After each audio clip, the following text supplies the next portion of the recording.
Assalamualaikum warahmatullahi wabarakatuh. Perkenalkan, nama saya Faiza Salsabila Rifai dari kelas 8 reguler Albiruni Mandiri Karantina. Di sini saya akan menjelaskan tentang perubahan keruangan dan interaksi antar ruang di Indonesia dan negara-negara ASEAN yang diakibatkan oleh faktor alam dan manusia. Perubahan ruang dan interaksi antar ruang negara-negara ASEAN akibat faktor alam dipengaruhi oleh faktor iklim, faktor geologi, dan faktor ketersediaan sumber daya alam. Mengutip Kemdikbud RI, kondisi alam dan kondisi sosial negara-negara ASEAN yang relatif homogen dan saling membutuhkan memudahkan interaksi antara negara-negara ASEAN. Interaksi antar negara terjadi dalam bentuk kerjasama di berbagai bidang. Faktor yang menimbulkan berbagai bentuk interaksi negara ASEAN adalah faktor iklim, faktor geologi, dan faktor ketersediaan sumber daya alam. Faktor iklim. Perubahan ruang dan interaksi antar ruang negara-negara ASEAN dipengaruhi faktor iklim, yaitu iklim matahari, iklim muson, dan iklim fisis. Iklim fisis dipengaruhi keadaan fisik suatu wilayah, seperti perairan laut, pegunungan, dan dataran. Lokasi negara-negara ASEAN yang berada di antara benua Asia dan benua Australia menyebabkan wilayah ini memiliki pola arah angin yang berganti setiap setengah tahun sekali. Angin ini disebut angin muson timur dan angin muson barat. Masing-masing angin tersebut menyebabkan terjadinya musim kemarau dan musim hujan. Iklim yang dipengaruhi tiupan angin muson disebut iklim muson. Berdasarkan kondisi iklim matahari, muson atau fisis, hampir seluruh negara ASEAN memiliki kesamaan kondisi. Kondisi iklim yang sama ini membuat negara-negara di ASEAN ini bekerja sama atau bahu-membahu untuk saling membantu. Negara-negara ASEAN kadang mengalami perubahan iklim yang tidak terprediksi akibat perubahan pola penggunaan lahan dan perilaku yang menimbulkan pemanasan global. Perubahan iklim memicu terjadinya bencana alam klimatik, yaitu bencana alam yang disebabkan kerusakan faktor-faktor iklim.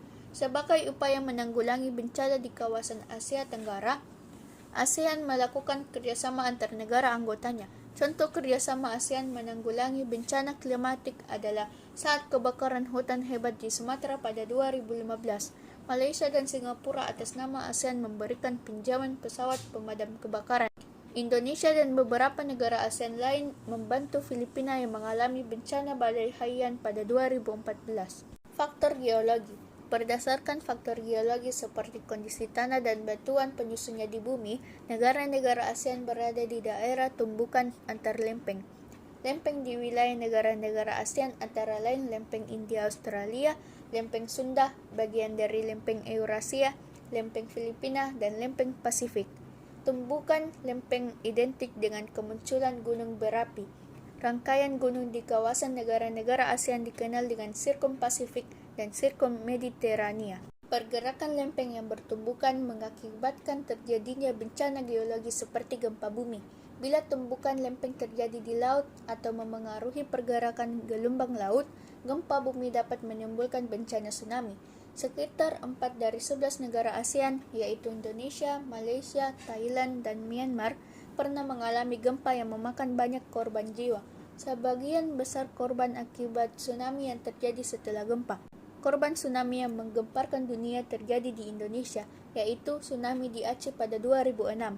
Negara-negara ASEAN sebagai organisasi atau negara-negara tetangga melalui Pusat Koordinasi Bantuan Kemanusiaan memberikan bantuan berupa kebutuhan pokok, fasilitas kesehatan maupun donasi untuk perbaikan lingkungan dalam masa pemulihan. Faktor ketersediaan sumber daya alam.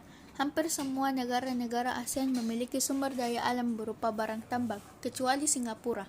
Setiap jenis barang tambang memiliki kegunaan tertentu untuk menunjang kehidupan masyarakat. Wilayah Singapura sangat sempit sehingga sumber daya alam barang tambang terbatas, tetapi menguasai perdagangan dan industri. Negara-negara ASEAN yang kaya dengan barang tambang mentah mengekspornya ke Singapura untuk diolah menjadi berbagai barang kebutuhan pokok. Negara-negara ASEAN yang lain juga melakukan kegiatan yang serupa dengan volume yang berbeda-beda sesuai kemampuan masing-masing. Barang tambang negara-negara ASEAN antara lain Indonesia, minyak bumi, batu bara, timah, emas, dan perak. Malaysia, biji timah, bauksit, biji besi, dan minyak bumi. Filipina, tembaga, nikel, emas, timber, seng, kobalt. Thailand, timah, mangan. Brunei Darussalam, minyak bumi dan gas alam. Vietnam, batubara, besi, timah, emas, antimoni, krom, fosfat. Laos, timah, briket batubara, besi, tembaga, emas, belerang. Myanmar, timbal, seng, perak, timah, minyak bumi, emas, batu mulia, batu giok. Kamboja, biji besi, batubara, tembaga, fosfat, dan emas. Sumber daya alam tidak hanya berupa barang tambang. Di negara-negara ASEAN terdapat sumber daya alam hayati dan non-hayati lain. Sumber daya alam yang dimiliki hampir semua negara ASEAN adalah hutan dan laut. Hutan, laut, dan barang tambang adalah sumber daya alam yang banyak dieksplorasi untuk menunjang kehidupan setiap negara. Hasil hutan Indonesia dan negara-negara ASEAN lain digunakan sebagai salah satu sumber pendapatan negara.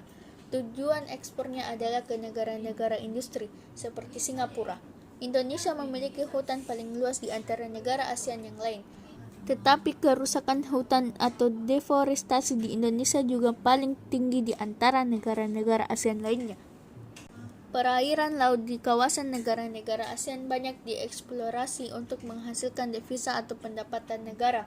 Contoh eksplorasi perairan laut sebagai sumber daya alam adalah perikanan, mutiara, rumput laut, barang tambang, dan tempat wisata.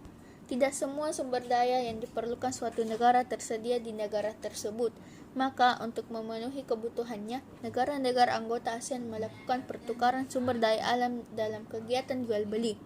Kegiatan jual-beli dan pertukaran sumber daya ini adalah bentuk interaksi antar negara-negara ASEAN dengan bertujuan meningkatkan kesejahteraan masyarakat. Contoh perubahan ruang dan interaksi antar ruang akibat faktor manusia.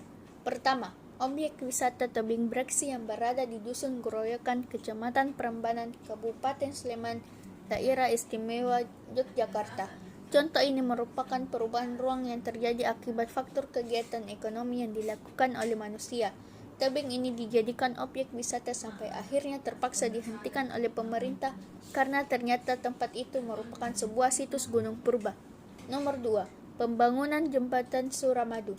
Jembatan ini adalah jembatan yang melintasi Selat Madura. Jembatan ini merupakan perkembangan iptek yang telah mengubah ruang dan interaksi antar ruang. Sekian materi yang saya sampaikan. Mohon maaf jika ada kesalahan kata. Wassalamualaikum warahmatullahi wabarakatuh.